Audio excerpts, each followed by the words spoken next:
Go for it. Hi. This is a beautiful guitar, you'd have to say, isn't it? It's a Stromberg made in the 30s by Gibson during the Depression years. In fact, Gibson diversified in that time and actually built model sailing boats, they built toys, they did whatever they had to do to survive like anyone else does. But the reason I've picked this guitar is because we've actually already started work on it.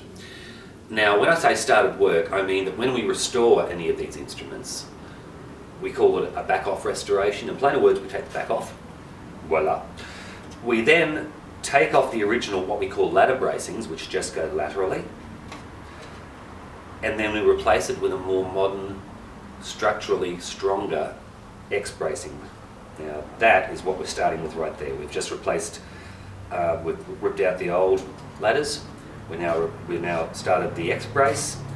This is just the bare timber. We haven't started to feather it or scallop it yet, and there are quite a few other braces yet to go in.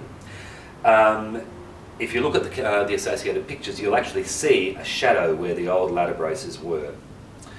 Now, aside of that, once we've actually completed that part of the operation, and by the way, very often involved in that as well is fixing lots of splits. For example, there's a split here and that'll have to be cleated and reinforced.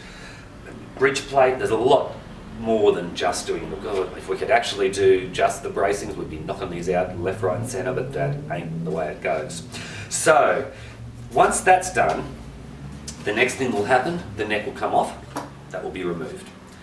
Very often, we're able to keep the fingerboard, but very often the fingerboard being made of ebony or rosewood will crumble, and we very often have to replace the fingerboard as well. So the neck comes off to be reset, the fingerboard either retained or replaced, and then of course we have the replacement. Generally we have to replace the bridges. The bridges very often will curl or warp.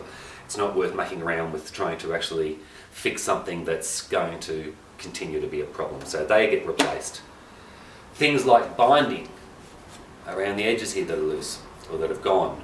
Things like little bits of rope binding in here, those things have to be replaced as well. So there's lots of little fiddly things that have to be done.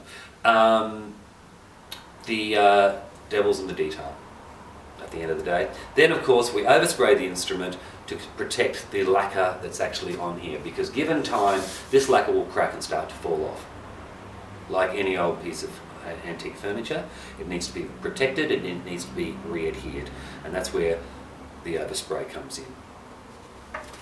If we look at something, I'm going to look at the cameraman now and go, how's our time going there? Yeah, good. Oh, good. No worries. Good. Don't edit that out. I like that. Okay, look at something like this. Now, this is something that's very special. It's somewhere between 1874 and 1885. It's tiny. It weighs nothing. I mean, it would be probably at best a kilo. I don't even think it would be that. And it's been restored in exactly the method or the methodology that I've actually talked about. Now, if you hear that,